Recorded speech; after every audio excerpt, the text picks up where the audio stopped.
Some of the most memorable scenes in Death Note are just two people talking, yet they're every bit as gripping as the action scenes. Today, we're going to break down how Death Note creates exciting dialogue and how you can use these techniques in your own manga. Before you write a single line of dialogue, ask yourself, why is this conversation happening in the first place? If you could remove the entire conversation and the story still makes sense, then the scene probably didn't need to exist. That's why these scenes feel so engaging. What matters is that the story is different when the conversation ends than when it began. Maybe someone will learn something new. Maybe a lie succeeds. Maybe suspicion grows stronger. Maybe the reader notices something the characters haven't. Death Note happens to create that change through psychological tension, but your story doesn't have to.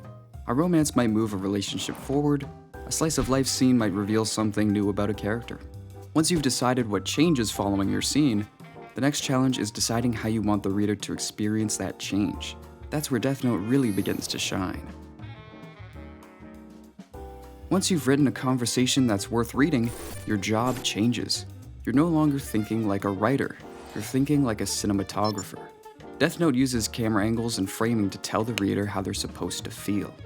The angle and distance from a character in each panel shapes the mood of the scene and guides the reader's emotions. The scene often begins with a wider shot, allowing you to understand the room, where the characters are positioned, and the distance between them. At this point, the conversation hasn't reached its most important moment yet, so the reader has room to take everything in. Medium shots let you read body language and watch how each character reacts to the other's words. When an important point is made, the camera moves closer, shifting your attention away from the environment and towards the characters themselves. Then, when everything comes down to a single moment, we push in even further. Once you've decided how the reader is going to experience the conversation, the next question becomes, how are the characters going to perform it? A great conversation isn't carried by dialogue alone. In movies, actors communicate just as much through their expressions, body language, and timing as they do through the words on the script. Manga doesn't have actors, but it does have drawings, and that's where your artwork takes over. A slight smile can suggest confidence. A pause before answering tells you a character is carefully choosing their words. These are subtle details, but they're often what make the conversation feel believable. Beginners will use the same facial expression from beginning to end. If the emotion changes, the artwork should change with it. One of the easiest ways to make a dialogue scene feel lifeless is to draw two characters standing perfectly still while they exchange speech bubbles. Some of the most memorable moments in Death Note revolve around ordinary objects. Actions can also reveal just as much about a character as dialogue can. Someone who hesitates before opening a notebook tells a completely different story than someone who throws it open without a second thought. The action itself becomes another layer of communication. So when you're planning a conversation, don't stop at the speech bubbles. Ask yourself, what are my characters doing while they talk?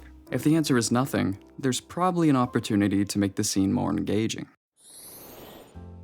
One of the biggest misconceptions beginners have is that paneling is simply a way to organize a page. In reality, it's much closer to editing a film. You're deciding how quickly the reader moves through a scene and which moments deserve a little more attention. Think about a fast-paced conversation in Death Note. When Light and L are constantly testing each other, it usually becomes a series of smaller panels. Then there's moments where someone notices an important clue, a plan finally comes together, or a shocking realization hits. Instead of another smaller panel, you're suddenly given a much larger one. Without even realizing it, you slow down. Your eyes spend more time on the artwork.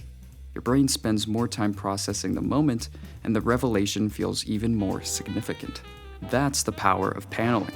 By giving a single image an entire page, Obata is telling the reader, don't rush this. This moment deserves your attention. Once you start looking for it, you'll realize that paneling isn't really about arranging boxes on a page. It's about controlling the reader's experience of time. Every panel is quietly telling them, keep moving or slow down, this matters. The last thing Death Note does so well is knowing when to end a scene. Conversations in Death Note often end the moment something changes. Instead of resolving every question, the scene hands that momentum directly to the next one. That's one of the biggest reasons it's so difficult to stop reading.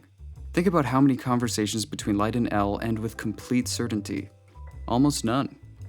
Instead, you're left wondering whether L noticed something, whether Light's lie actually worked, or what either of them is going to do next. The conversation is over, but the story keeps moving. The purpose of a dialogue scene isn't to answer every question the reader has. Its purpose is to leave the story somewhere more interesting than where it started.